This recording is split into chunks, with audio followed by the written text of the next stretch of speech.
8. Auto slow होते देख अथर के वॉलनट्स मुंह में आने लगे। अरे अरे अरे अरे अरे अरे सरदार जी, क्या कर रहे हो? ये लोग मुझे मार देंगे, रोको मत, प्लीज प्लीज प्लीज प्लीज। की हुआ बाबूजी? अभी तो बड़े लॉरेंस बिश्नोई बन रहे थे। अरे अभी सलमान खान बन रहा हूँ, प्लीज रोको मत, चलने दो। चक्कर की है? पीछे जो गाड़ी आ रही है ना, इससे मेरा पीछा छुड़वाओ, फिर किसी चाय की दुकान पे रोकना, मैं आपको वहीं बताऊंगा। वो काली स्कॉर्पियो मेरी मौत है और ये टेम्पो मेरी लाइफ, जो कि अब आपके हाथ में है। देख लो सरदार जी। ओए बुंड मराए स्कॉर्पियो, एना दी मादी। टेम्पो वाले ने ऐसा गियर बदला कि अथर गिरते गिरते बचा। वो गाड़ी उड़ाने लगे। अथर के हाथ से गन गिरते गिरते बची। हाईवे 703 से होते हुए टेम्पो मॉडल टाउन पर टर्न लेने की बजाय बीएमसी चौक से सीधा आदर्श नगर की तरफ चल दिया। रास्ते में थोड़ा ट्रैफिक था, पर सरदार जी ने टेम्पो ऐसे भगाया जैसे उनके हाथ में तारा रमपम की गाड़ी हो। अचानक एक लड़का साइकिल भगाता हुआ टेम्पो के आगे आने लगा। ओए हट जा परे पैंचोद, मर जाएगा थे। टेम्पो की स्पीड पर कोई फर्क नहीं पड़ा। बीएमसी चौक क्रॉस करते ही आदर्श नगर के लिए सीधे जाने की बजाय सरदार जी ने अवतार नगर के लिए अचानक लेफ्ट ले लिया। अथर फिर गिरते गिरते बचा।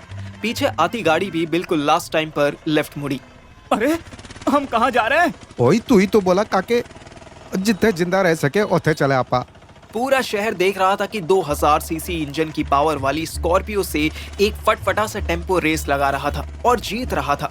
टेम्पो वाले सरदार जी ने एक बार भी स्कॉर्पियो को आगे नहीं निकलने दिया। टेम्पो फिर एक बार अचानक राइट टर्न लेकर रेड रोज कॉलोनी की तरफ मुड़ गई। यहाँ छोटा सा जाम लगा हुआ था। अथर डरने लगा। उसने पीछे मुड़कर देखा, स्कॉर्पियो भी टर्न ले रही थी। ओए टेंशन ना ले काके, इतनी निक्की निक्की गलियां है, स्कॉर्पियो छड़ आल्टो भी नहीं घुस पाएगी। सरदार जी ने एक गली में घुसाया और कुत्ते की टांग बचाते हुए 30 की स्पीड में चलने लगे। अथर ने पीछे मुड़ के देखा, स्कॉर्पियो गली के कॉर्नर पर ही खड़ी रह गई थी। दूर से बार बार हॉर्न बजाने की आवाज आ रही थी। ऐसा लग रहा था जैसे उस स्कॉर्पियो की वजह से ट्रैफिक जैम लग रहा था और बाकी लोग उसे हटाने के लिए कह रहे थे। सरदार जी ने खुरला किंगला एरिया से निकलते हुए एसपी कॉलोनी वाली रोड पर टेम्पो पहुंचा दिया और वापस मॉडल टाउन की तरफ जाने लगे। अथर ने चैन की सांस ली। थैंक यू सो मच सरदार जी, आज तो जान बच गई मेरी। ओए काके, ये थैंक यू जैसे अंग्रेजी से काम नहीं चलेगा। अथर ने जेब में हाथ डाला। आप जो कहें सरदार जी, और जितना मर्जी उतना कहें। ओए पैसे दी बुंड मार, पैसा बहुत है मेरे कोल। तू चा पिया, ते कहानी सुना। क्या कहानी? और की भूल गया? तूने वादा कितना सी कि पूरी कहानी सुनाएगा कि ये कौन है और क्यों तेरी बुंड लेना चाहते हैं। अथर जोर से हंसा। उसने पीपीआर मॉल के पास चाय की दुकान पर टेम्पो रोका। दोपहर की गुनगुनी धूप में बैठकर अथर और सरदार जी चाय पीने लगे। हैं काके, शुरू हो जा, क्या सीन है? अच्छा ठीक है, मैं बताता हूँ, पर पहले आप बताओ कि आप अपना काम धंधा छोड़ के मेरी कहानी में इतना इंटरेस्ट क्यों ले रहे हो? वाह भाई वाह, कहानी बताने से पहले मेरी कहानी सुनेगा तू? चल भाई, ये भी ठीक है। देख, मैंने चंडीगढ़ से पढ़ाई की थी ते फिर हथ आजमाया सिंगिंग में। इन्ना वधिया मुकड़ा गाता सी मैं। एक म्यूजिक एल्बम वाले नू मेरी आवाज चंगी लगी तो बड़ा एल्बम तो बनवा दूंगा, पर 5 लाख रुपए देने पेंगे। मैं बोला जाओ, 1 रुपया ना देना मैंने। ओ, तो सिंगर बनना था आपको? और ना यार, मैंने तो स्टार बनना है। तो मैं फिर ट्राई किया फिल्मा च। उत्थे मैंने रोल मिला एक टेम्पो वाले दा। अथर की चाय खत्म हो चुकी थी। उसने चाय वाले को इशारे से 2 और चाय लाने के लिए कहा। और रोल मैंने शिद्दत से किया, बहुत मजा आया। सीन यूं था कि एक कुड़ी जिसदा हस्बैंड शराबी है, वो मेरे टेम्पो ते आके बैठ जाती है और उदास हस्बैंड बेचारा इधर उधर लबदा फिरदा है। और मैं उस कुड़ी नू पूछता हूँ कि बीबी किथे चलना। बीबी रोती रहती है, कोई जवाब नहीं देती। ओ, फिर की कट डायरेक्टर ने कट कर दिता ते जेडी कुड़ी सी ओ नवी हीरोइन। उस दी हेयर ड्रेसर ने कान भर दिते कि मैडम जी, इस टेम्पो वाले दा डायलॉग है पर आपका नहीं। ये तो बड़ी नाइंसाफी है। अथर को अब सच में इस स्टोरी में मजा आने लगा। और फिर क्या हुआ? फिर की डायरेक्टर कहता कि राइटर ने कोई डायलॉग लिखा ही नहीं, तो मैं की करा, यही रोल है, चुपचाप करो। पर फिर मैनू पता लगा मेरे अंदर दा टैलेंट हिडन टैलेंट। आहो, वही वो मैनू पता लगा। मैं जाके मैडम दी हेयर ड्रेसर नु बोला कि ज्यों ही एक्शन स्टार्ट हो और मेरा डायलॉग आए, ओ बीबी किथे चलना, तो मैडम जी रोते हुए बोले, सरदार जी जिथे चले रास्ता। अरे वाह, ये तो मस्त डायलॉग हो गया। ओ जी है ना, हो गया ना मस्त। मैडम भी यही बोली, पर डायरेक्टर दी बुंड सड़ गई। कहता मैं कौन होता हूँ राइटिंग करने वाला, और मैंने फिल्म से निकाल दिया। हैं? अच्छा, इतना ईगो? ओए भैणचो ईगो दी कमी थोड़ी है इत्थे भी। हुण मैं मैडम से बात की और बोला कि तुहाडी नेक्स्ट फिल्म मैं लिखनी है, मैं स्टोरी डायलॉग सब करांगा, बस मेरी फिल्म में रोल कर लो।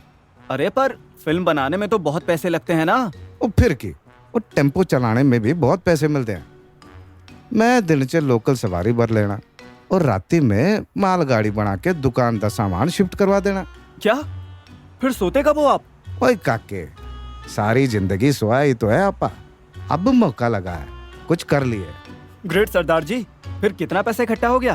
अब थोड़ा हो गया है, थोड़ा हो जाएगा, पर पंगा वो नहीं है, पंगा है कहानी। मैंने लंबी लंबी छोड़ तो दी, पर बहनचोद कहानी नहीं समझ आ रही, इसलिए तू बता, और तेरी की स्टोरी है। मेरी स्टोरी? और की, तू खुद हीरो वर्गा है, और तेरे पीछे गुंडे भी लगे सी। बस हीरोइन बता दे कौन है, किथे है, तो समझ स्टोरी बन गई। अथर्व मुस्कुराया, उसे तुरंत श्रेया की याद आ गई। अथर्व ने फोन निकाला और एक फोटो टेम्पो वाले के सामने रख दी। इसे देखिए, मैं अभी इस लेडी को ढूंढने आया हूँ। टेम्पो वाले की आंखें बड़ी हो गई। ओए बहनचो, ये तो वही कुड़ी है जो मैडम जी दे हेयर ड्रेस कर दी है। तू इसको कैसे जानता है? अथर्व सरप्राइज्ड और कंफ्यूज्ड एक साथ हो गया। अगर सरदार जी को वो रवि के बारे में बताएं और सरदार जी की श्वेता की ही साइड ले, तो अथर्व का मिशन फेल हो सकता था। फिर अगर रवि ने सच में सुसाइड कर लिया, तो एक और सिटी की पुलिस अथर्व के पीछे लग सकती थी। आपको कहानी तो मिल गई सरदार जी, अब इस जनानी से मिलवा दो, फिर बाकी स्टोरी ये खुद सुना देगी आपको। और चल फिर चंडीगढ़। उधर अथर्व चंडीगढ़ जाने की तैयारी में था और इधर मैं रात के 8 बजे अपना सिस्टम बंद कर रहा था। सारा स्टाफ जा चुका था। ऑफिस में सिर्फ 2 बल्ब जल रहे थे, तीसरा बल्ब मेरे दिल में जल रहा था। मैं इतना डिप्रेस्ड तो कभी भी फील नहीं कर रहा था जब मुझे मेरी माँ ने घर से निकाल दिया था। मैं 9 बजे घर पहुंचा। सुहानी और मेरे बीच बहुत लिमिटेड बात हो रही थी। सुहानी हमारे रूम में सो रही थी। मैं बाहर ही सोफे पर बैठ गया। अचानक याद आया कि श्रेया के फोन से उसकी रिकॉर्डिंग आई थी। उसी मैसेज में मोंटी का व्हाट्सएप नंबर भी लिखा हुआ था। मैंने मोंटी को फोन मिलाया। उसने फोन काट दिया और एक वॉइस नोट भेजा। Can't receive. I am in class. मैंने भी मैसेज रिकॉर्ड करके भेज दिया। श्रेया की रिकॉर्डिंग करके मुझे क्यों भेजी? तुरंत रिप्लाई में वॉइस नोट आया। और किसको भेजता जी? Atharva is not picking her call. तुको Shreya जी बहुत मिस करता। She is not stable. तू इसका पेरेंट्स से टॉक करो, मैं बाद में भौंकता। पता नहीं बाद में वो क्या भौंकने वाला था, पर मोंटी का लॉजिक मुझे सही लगा। अगर अथर्व कॉल नहीं उठा रहा था तो मेरे सिवा श्रेया का दोस्त और कौन था? गुंजन मामा अपने कमरे में थे। बाहर से स्वीटी आई। आज फिर वो शॉर्ट ड्रेस पहने थी। पता नहीं इस लड़की में कितनी गर्मी थी जो इसको दिसंबर में भी सर्दी नहीं लगती थी। स्वीटी ने मुझसे एक बार आई कांटेक्ट किया और फिर टेढ़ा मुंह बना के वॉशरूम चली गई। यार मुझे स्वीटी को सॉरी बोलना चाहिए। मैं उसका वेट करने लगा। 10 मिनट तक वो बाथरूम से बाहर ही नहीं आई तो मैं खुद बाथरूम के डोर पर पहुंच गया और धीरे से बोला, आई एम सॉरी स्वीटी, मुझे तेरे साथ ऐसा बिहेव नहीं करना चाहिए था। तू पूरी तरह रॉन्ग नहीं थी, हो सके तो मुझे माफ करना। अंदर से कोई आवाज नहीं आई। शायद वो पॉटी में बैठे बैठे सो गई थी। वैसे भी जब वो अंदर घुसी तो ऐसा लगा था जैसे नशे में थी। मैं फिर आकर सोफे पर बैठ गया और आंखें बंद कर ली। मुझे पता ही नहीं चला कि मैं कब नींद में चला गया। गहरी नींद में मुझे फील हुआ कि कोई मेरे जूते उतार रहा है, फिर मेरी पैंट्स खोल रहा है, फिर मेरी शर्ट के बटन्स ओपन कर रहा है। मुझे हल्की सी ठंड लगने लगी।